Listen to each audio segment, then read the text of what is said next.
कार्तिक महात्म्य 13वां अध्याय। दैत्यों की तीक्ष्ण प्रहारों से व्याकुल देवता इधर उधर भागने लगे। तब इंद्र आदि को इस प्रकार भयभीत देखकर गरुड़ पर चढ़े भगवान युद्ध में आगे बढ़े। उन्होंने अपना सारंग नामक धनुष उठाकर बड़े जोर से टंकार किया।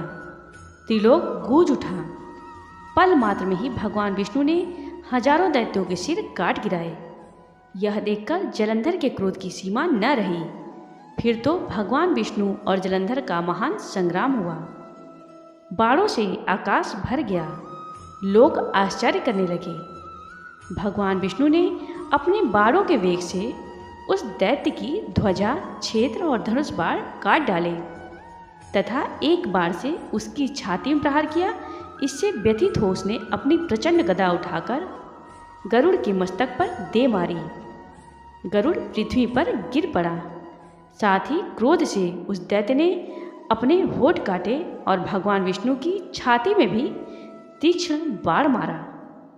इसके उत्तर में भगवान विष्णु ने उसकी गदा काट दी और अपने सारंग धनुष पर बाण चढ़ाकर उसको बीधना आरंभ किया। जलंधर भी उन पर अपने पैने बाण बरसाने लगा। उस समय जलंधर ने भगवान को कई पैने बाण मारकर वैष्णव धनुष को काट दिया। धनुष कट जाने पर भगवान ने गदा ग्रहण कर ली और शीघ्र ही जलंधर को खींचकर मारी। परंतु उस अग्निवत अमोघ गदा की मार से भी वह चलायमान न हुआ और मंदोन्मत्त हाथी के समान उसे यानी गदा की मार को फूल की माला भी जान पड़ा।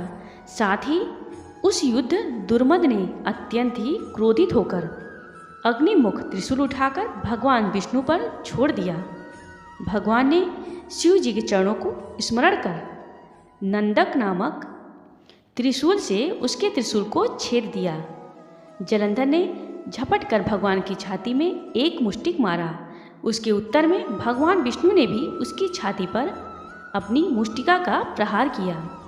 फिर दोनों घुटने टेक कर बाहों और मुष्टिकों से बाहु युद्ध करने लगे।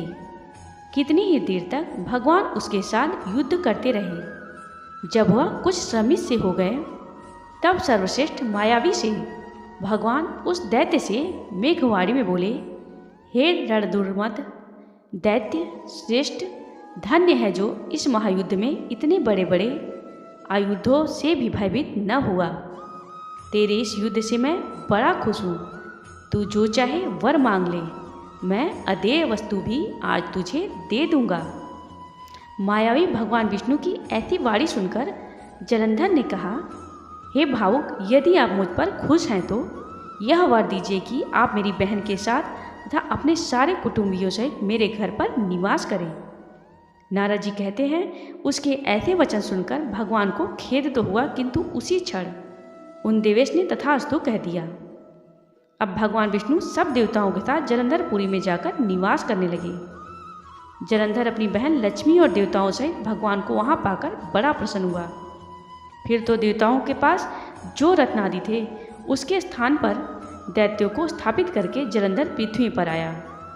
निशुंभ को पाताल में स्थापित कर दिया और देव, दानव, यक्ष, गंधर्व, सर्प, राक्षस, मनुष्य आदि सबको अपना वशवर्ती बनाकर त्रिभुवन पर शासन करने लगा। उसने धर्मानुसार सुपुत्रों के समान प्रजा का पालन किया। उसके धर्म राज्य में सभी सुखी रहते थे।